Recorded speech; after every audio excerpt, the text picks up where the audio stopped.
12 everyday foods that could disappear or get way more expensive after July 2026. 12 extra virgin olive oil. Picture this. A woman grabs her usual bottle of olive oil, same brand she's bought for over a decade. That night, making a salad, she notices something's off. The aroma is fainter. The peppery bite almost gone. The shelves are still stocked more brands than ever.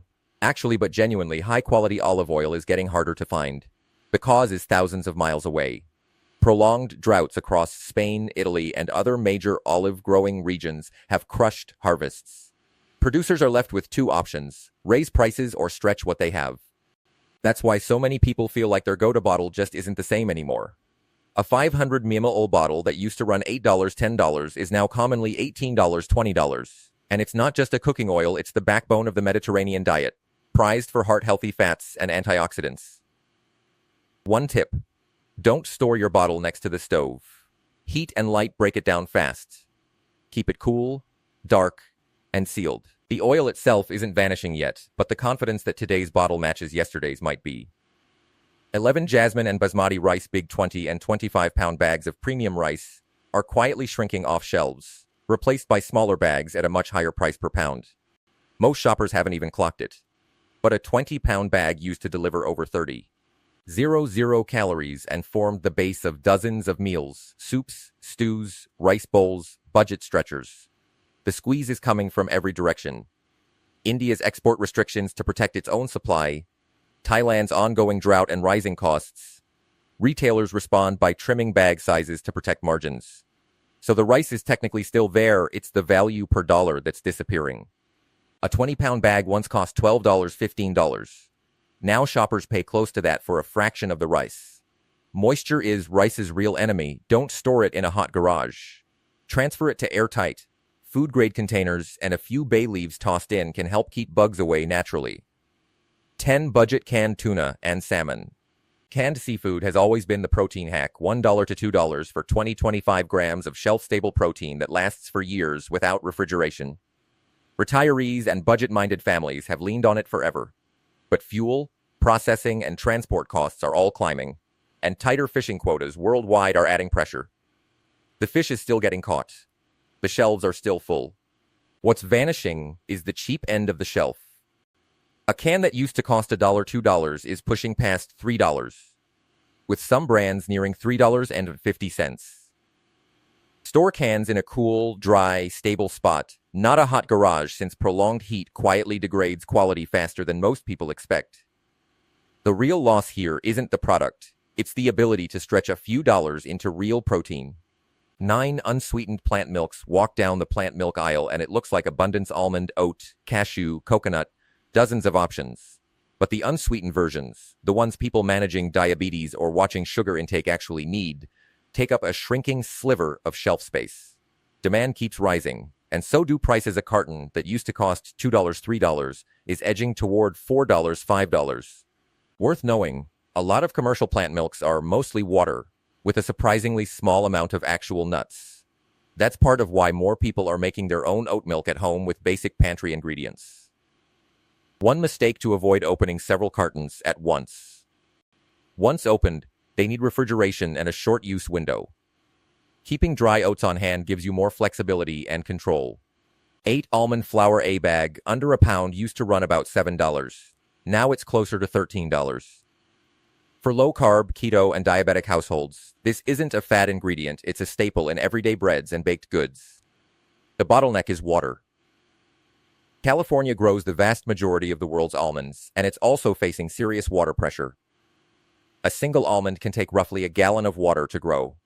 As water gets pricier, so does everything downstream: irrigation, harvest. Almonds themselves are still everywhere: cereals, snack bars, plant milks. But specialty products like almond flour are getting squeezed out of reach for budget-conscious buyers. And because of its high oil content, almond flour goes rancid faster than regular flour. Split it into smaller, airtight containers and freeze what you're not using soon.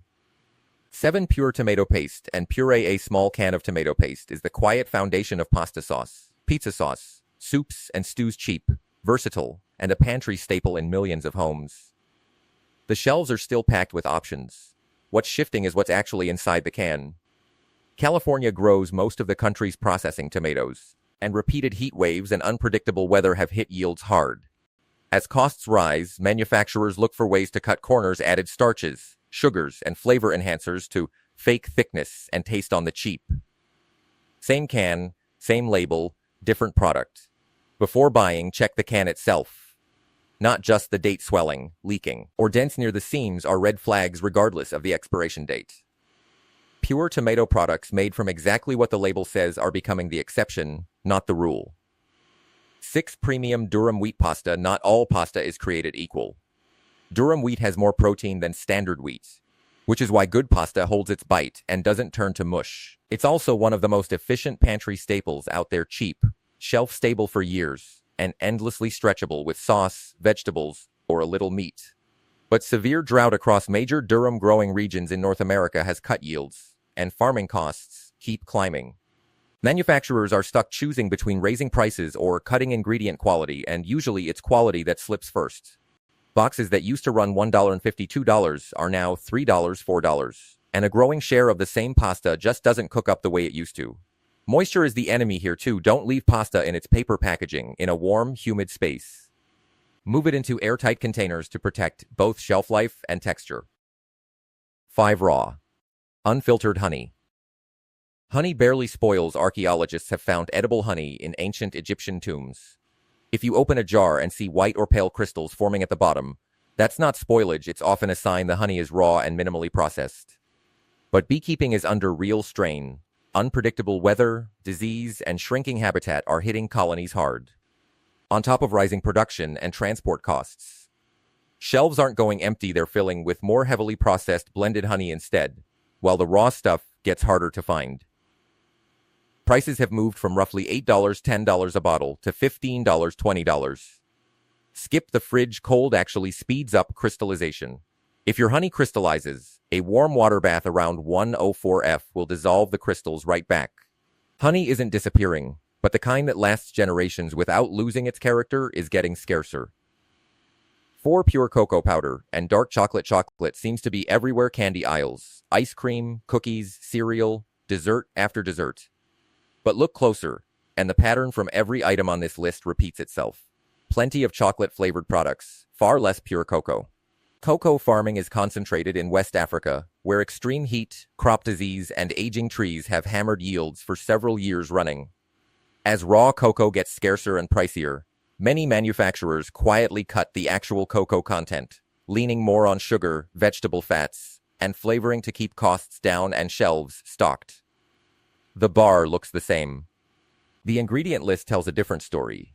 Real dark chocolate, the kind with a high cocoa percentage and genuine health benefits from its antioxidants, is turning into a smaller, pricier category inside a much bigger, cheaper chocolate aisle. It's not gone. It's just becoming the thing you have to look for, instead of the thing that's simply there. That's 5 foods down, 7 more to go, and the closer you get to number 1, the more this list stops being about convenience and starts being about what a lot of families genuinely rely on to eat. What's on your list to stock up on before prices climb any further?